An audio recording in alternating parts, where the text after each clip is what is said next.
बिस्मिल्लाहिर्रहमानिर्रहीम।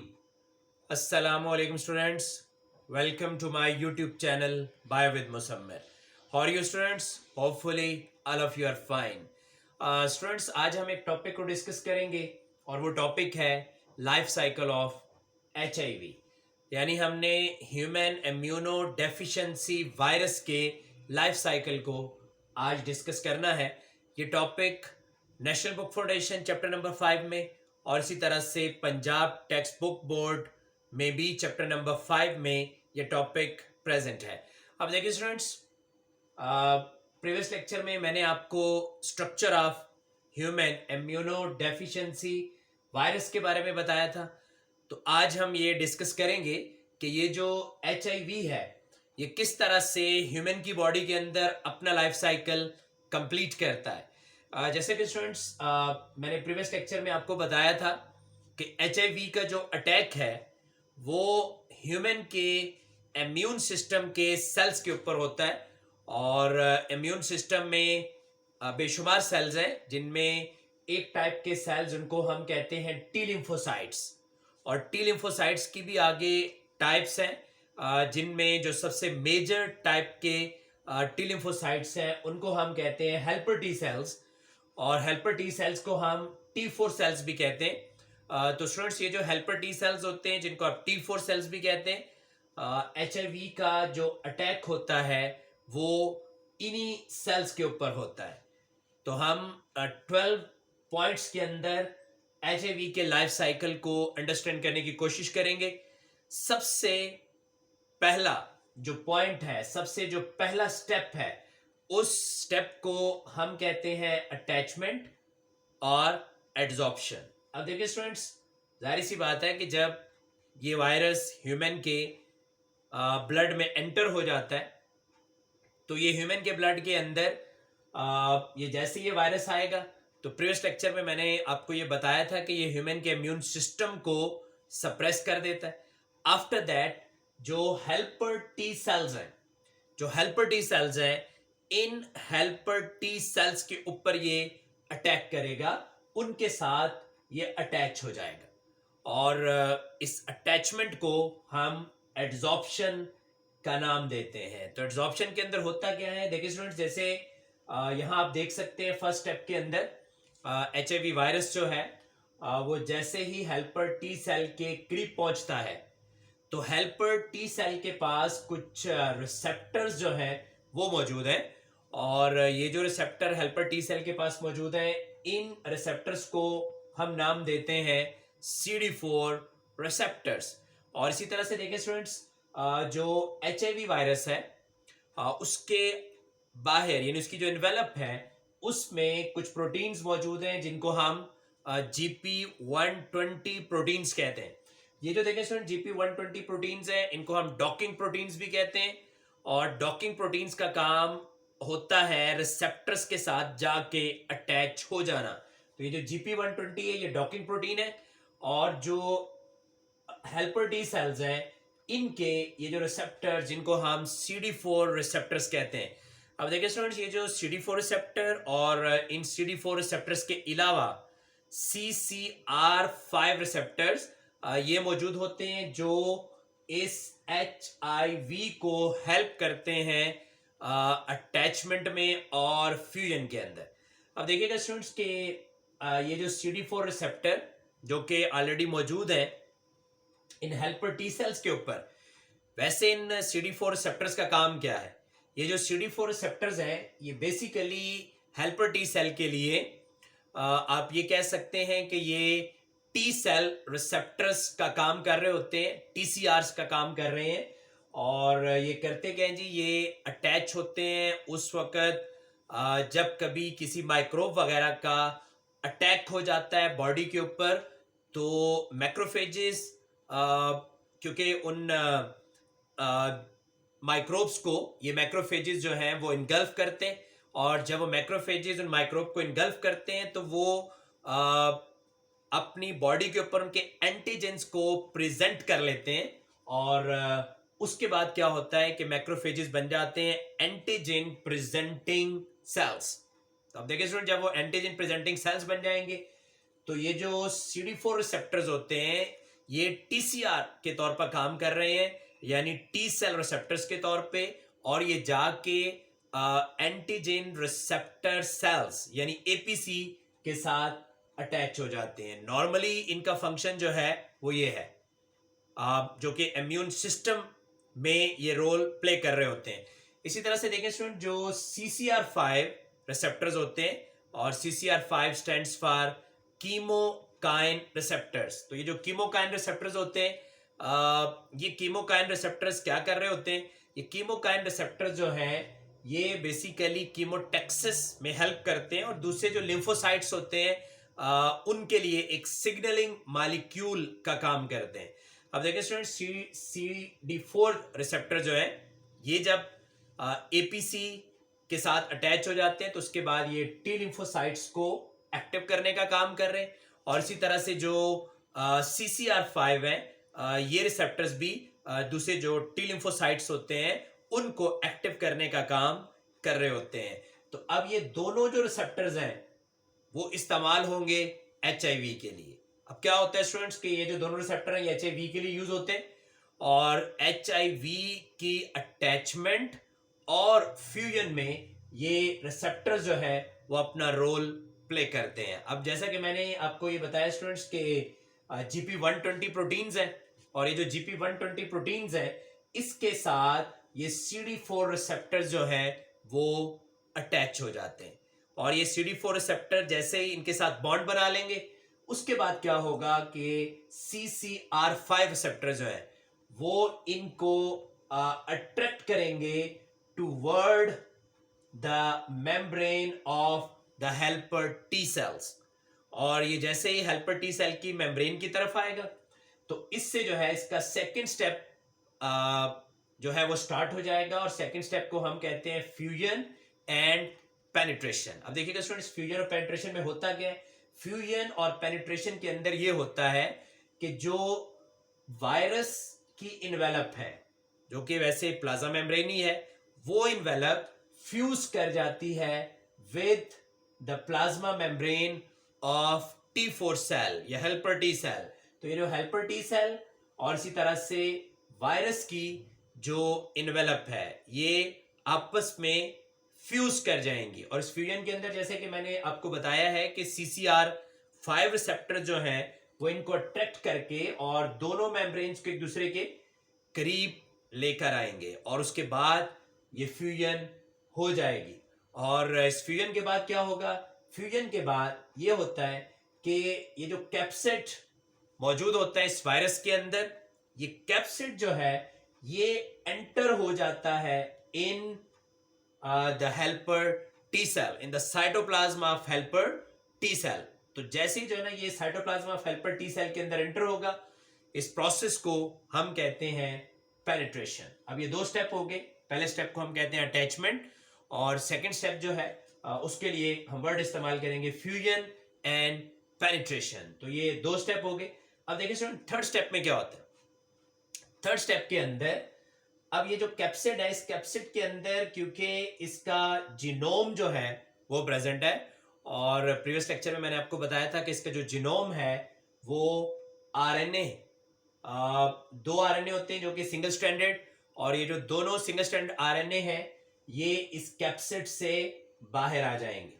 तो इसमें होगा ये कि कैप्सिड जो है उसकी शेडिंग हो जाएगी, यानी आप यूं कह लें कि कैप्सिड जो है वो ब्रेक हो जाएगा, और जैसे कैप्सिड ब्रेक हो जाता है तो थर्ड स्टेप के अंदर ये जो आरएनए के मॉलिक्यूल्स हैं ये इस कैप्सिड से बाहर आ जाएंगे। अब देखिए स्टूडेंट, जब ये आरएनए के मॉलिक्यूल कैप्सिड से बाहर आ जाते हैं तो इस स्टेप को हम नाम देते हैं अनकोटिंग का, और ये अनकोटिंग हो जाएगी। अनकोटिंग के बाद जो फोर्थ स्टेप है वो क्या है? फोर्थ स्टेप को हम कहते हैं रिवर्स ट्रांसक्रिप्शन। अब देखिए स्टूडेंट्स, प्रीवियस लेक्चर में मैंने आपको ये बताया था कि HIV वायरस के अंदर एक एंजाइम होता है जिसको हम रिवर्स ट्रांसक्रिप्टेज एंजाइम का नाम देते हैं, और ये जो रिवर्स ट्रांसक्रिप्टेज एंजाइम है this is involve in the process of reverse transcription. और ये करता क्या है? ये जो सिंगल स्ट्रैंडेड आरएनए है इस आरएनए को कन्वर्ट कर देगा इनटू द डीएनए, सीडीएनए। तो ये जो सीडीएनए में आरएनए को कन्वर्ट करने का जो प्रोसेस है उसको कहते हैं रिवर्स ट्रांसक्रिप्शन। और इस रिवर्स ट्रांसक्रिप्शन को परफॉर्म करने में जिस एंजाइम का रोल है उस एंजाइम को कहते हैं रिवर्स ट्रांसक्रिप्टेज एंजाइम। और इस डीएनए को आप सीडीएनए क्यों कहते हैं? C stands for complementary DNA, क्योंकि वो आरएनए से डीएनए बनता है, तो दैट्स व्हाई आप उसको कंप्लीमेंट्री डीएनए का नाम दे सकते हैं। अब देखिए स्टूडेंट्स, स्टार्ट में दोनों जो आरएनए के मॉलिक्यूल हैं, हर आरएनए के साथ एक डीएनए का मॉलिक्यूल जो है वो बनेगा। और उससे होगा क्या? उससे ये होगा कि एक आरएनए का मॉलिक्यूल उसके साथ डीएनए, तो आरएनए डीएनए हाइब्रिड फॉर्मेशन हो जाएगी। और ये जो डीएनए का मॉलिक्यूल यहाँ पे आरएनए के साथ बना है, इसमें रोल किसका है जी? रिवर्स ट्रांसक्रिप्टेज एंजाइम का। उसको आप आरटी से भी एब्रीवेट कर सकते हैं। अच्छा जी, जो फिफ्थ स्टेप है उसमें क्या होता है?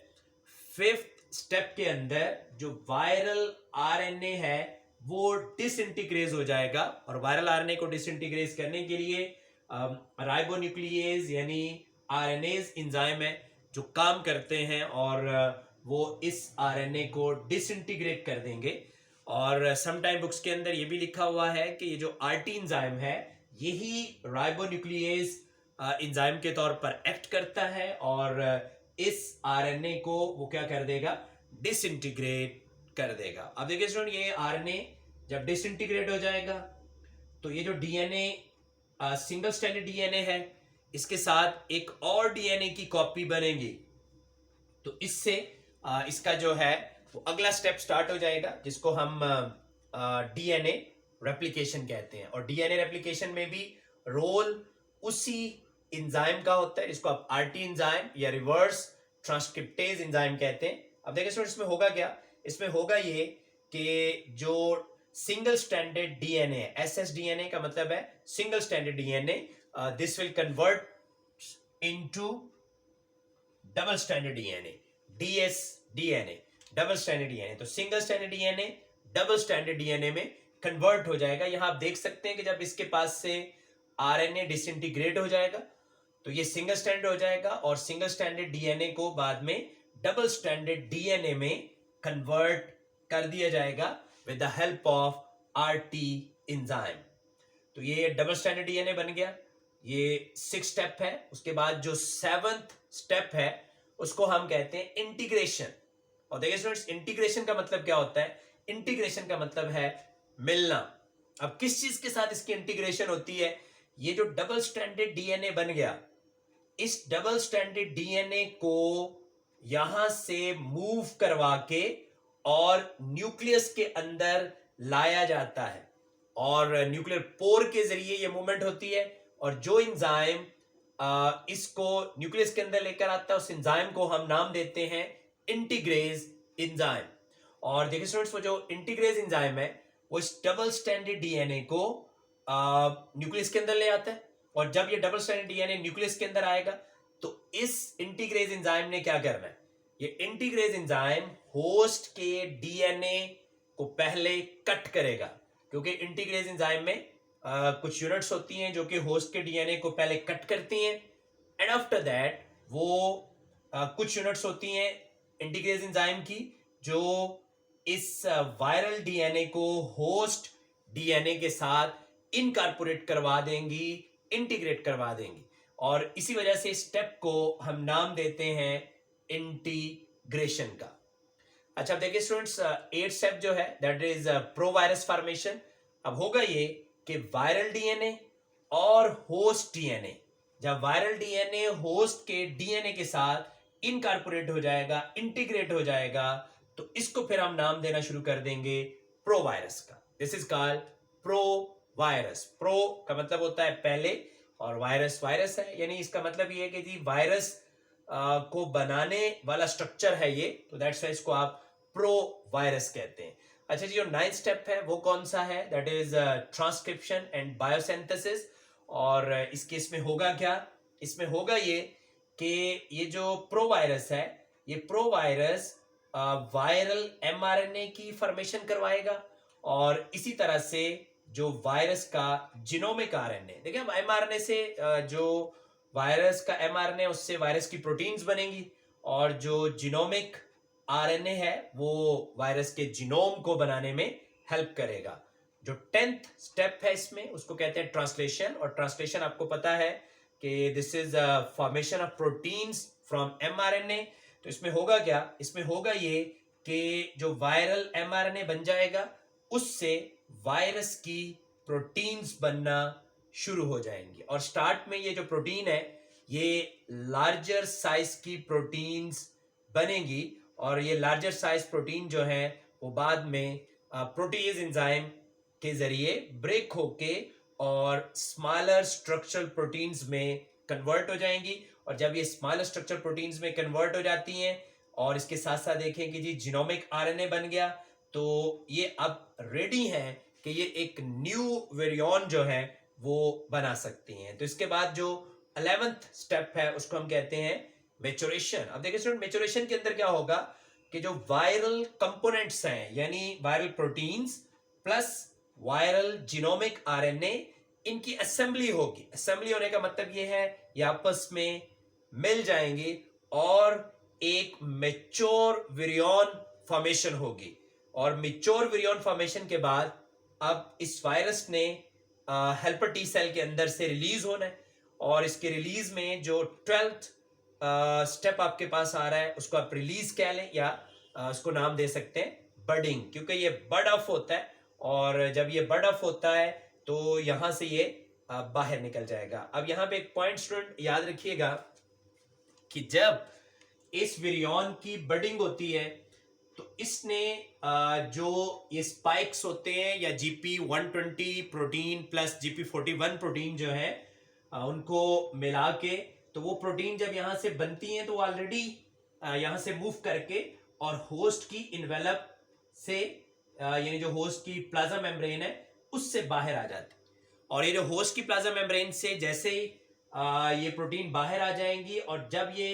बड ऑफ होगा तो उस दौरान ये करता क्या है, ये क्योंकि होस्ट की मेम्ब्रेन को ही लेके बाहर वाली साइड पे आता है। इसको आप जरा यूं देख सकते हैं, देखिए अगर फॉर एग्जांपल मैं यहां से इसको ले लूं और इस तरह से ये अगर बड ऑफ हो जस्ट लाइक दिस, और इसके बीच में ये विरियन आ जाए, और जैसा कि मैंने आपको बताया है कि जो इसकी स्पाइक्स हैं वो पहले से बाहर आ चुके, तो इस तरह जो है ये बड ऑफ होगा, और जब ये बड ऑफ होगा तो ये होस्ट की मेम्ब्रेन से ये ले लेगा अपनी इन्वेलप, यानी इसकी जो इन्वेलप है वो होस्ट की मेम्ब्रेन से बनेगी, और स्पाइक्स क्योंकि पहले से मेम्ब्रेन के ऊपर आ चुके हैं तो दैट्स व्हाई वो स्पाइक इसके बाहर वाली साइड पे आ जाएंगे। तो स्टेप को हम नाम देते हैं रिलीज या बर्डिंग का। तो इन 12 स्टेप्स के अंदर ये HIV अपना लाइफ साइकिल कंप्लीट कर लेता है in the helper T cell, और उसके बाद ये रेडी है किसी दूसरे हेल्पर टी सेल पे अटैक करने के लिए। तो स्टूडेंट्स, आज हमने HIV के लाइफ साइकिल को डिटेल के साथ डिस्कस किया है। हमारा आज का लेक्चर यहीं तक था। आपसे इंशाल्लाह नेक्स्ट लेक्चर में मुलाकात होगी। मुझे इजाज़त दीजिए। टिल दैट टाइम, अल्लाह हाफिज़।